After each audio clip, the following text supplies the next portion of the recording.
আসসালামু আলাইকুম রহমতুল্লাহি ওয়া বারাকাতুহু। সম্মানিত সভাপতি, সম্মানিত অতিথিবৃন্দ এবং আমার প্রিয় ভাই ও বন্ধুরা, আমি সবাইকে জানাই আমার অন্তরস্থল থেকে শুভেচ্ছা ও অভিনন্দন। আজ আমি আপনাদের সামনে এমন একটি বিষয় নিয়ে কথা বলতে চাই যা আমাদের জীবনকে সত্যিকার অর্থে রঙিয়ে তুলতে পারে। সেই বিষয়টি হলো ইসলামিক সংগঠন। ইসলামিক সংগঠনগুলো আমাদের জন্য এক নতুন দিগন্তের সন্ধান নিয়ে আসে। এই সংগঠনগুলো আমাদের ইসলামের প্রকৃত শিক্ষা অনুযায়ী জীবন গড়তে সাহায্য করে, আমাদের নৈতিকতা, মূল্যবোধ এবং আদেশ শেখায়। তারা আমাদের একত্রিত করে আমাদের শক্তিশালী করে। ইসলামিক সংগঠনগুলোর মাধ্যমে আমরা আমাদের জীবনকে সত্যিকার অর্থে রাঙিয়ে তুলতে পারি।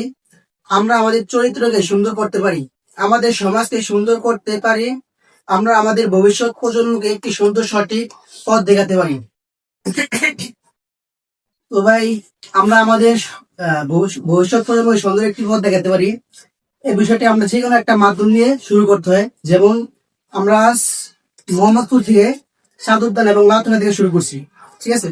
এটা মনে করেন যে যদি আমরা ধরে রাখতে পারি তাহলে ভবিষ্যতে ইনশাল্লাহ আশা করা যায় সামনে থেকে আমরা আরো কি সহাইতে পারবো। যেমন আজকে আমরা মোহাম্মদপুরের লাউতলা এবং সাদুদ্দান থেকে শুরু করছি। তাছাড়া মনে করেন যে আমরা ভবিষ্যতে নবীনগর যাবে, তারপরে বসিরহাট দিকে যাবে, তখন আস্তে আস্তে দেখা যাবে কি পুরো ঢাকা শহর এক সময় হয়ে যাবে। এমন করে করতে করতে আস্তে আস্তে বাংলাদেশ হয়ে যাবে। তো মনে করেন যে এই বিষয়গুলোকে আমরা যদি করি, আমরা যদি ফলো করতে থাকি, তাহলে এদিকে আমরা কিছু কাজকেই সর্বপ্রথম ফলো করতে হবে। আমাদের মূল কাজগুলো হবে শিক্ষার্থীদের পড়াশোনায় সাহায্য করা, তাদের জন্য বই, খাতা এবং শিক্ষা উপকরণ প্রদান করা, অসুস্থ ব্যক্তিদের চিকিৎসা সেবা প্রদান করা, তাদের জন্য ওষুধ বা চিকিৎসা সরঞ্জাম প্রদান করা,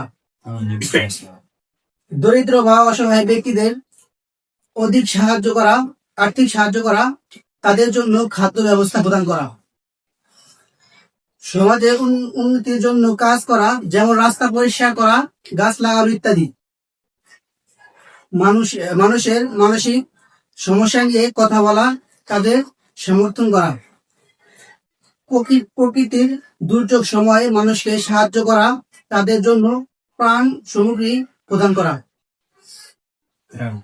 মানুষের কর্মস্থানের সুযোগ প্রদান করা, তাদের জন্য প্রশিক্ষণ বা শিক্ষা প্রদান করা,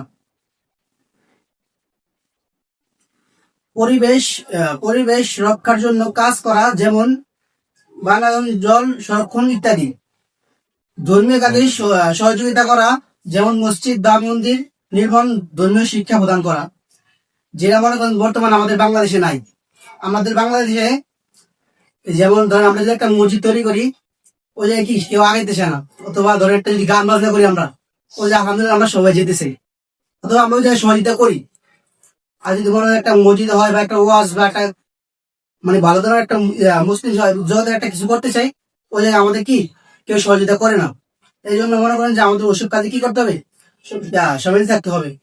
তাছাড়া মনে করেন যে আমরা শুধু মুসলিমদের এই কাজগুলোকে ফলো করবো না, যেমন ধরেন হিন্দু, বৌদ্ধ, খ্রিস্টান, আমরা এদেরকে ফলো করতে হবে। যে আমরা যদি একটা অমুসলিমের কাছে কালিমার দাওয়াত নিয়ে যাই, আমরা তাদেরকে সর্বপ্রথম কি করতে হবে, তাদের ধর্মের সাথে যুক্ত হবে, তাদের সাথে মিলতে হবে, তারপর তাদের মন্দিরের একটা কাজ আছে, তাদের মন্দিরের একটা কাজ সহযোগিতা করতে হবে আমাদের। তাদের ধর্মের কি কি লাগে মানে ওসব বিষয়ে আমাদের খেয়াল রাখতে হবে। এটা মনে করেন আমাদের যেমন আমরা মুসলমানদের হিসাবে যদি খেয়াল রাখি, সেসব করে খেয়াল রাখি, আমরা ওদিকেও সমানভাবে খেয়াল রাখতে হবে। তাহলে মনে করেন যে আমাদের মানে যে ইহুদি ধর্মের মানুষ তখন আমাদের ইসলাম ধর্ম কি মানে সম্মান দেখাতে শুরু করবে, অথবা ওনারা আমাদের কালিমা গ্রহণ করবে। তাছাড়া ওনারা আমাদের ধর্মে কি আসবে না কখনই। আর ওনারা বর্তমানে আমাদের মুসলিমদেরকে অনেক ঘৃণা করে, বর্তমান যা রাজনীতিতে যা চলতেছে আর কি। তারপরে সামাজিক ন্যায় বিচার প্রতিষ্ঠানের জন্য কাজ করা, যেমন মানব অধিকার রক্ষা, নারী অধিকার প্রতিষ্ঠা করা, যেটা বর্তমানে বাংলাদেশ সংকট, বাংলাদেশিরা একবার নাইগুলি চলে। এই কাজগুলো মানুষের জীবনকে উন্নত করতে সাহায্য করে এবং সমাজকে একটি সুন্দর জায়গা বানাতে সাহায্য করে। আশা করব আপনাদের সকলের আমার এই বক্তব্য ভালো লেগেছে এবং আপনারা আমাদের এই বক্তব্য গ্রহণ করছেন আর আমাদের এই সমাজের সাথে আমার বক্তব্য শুনে থাকতে পারবেন আশা করা যায়।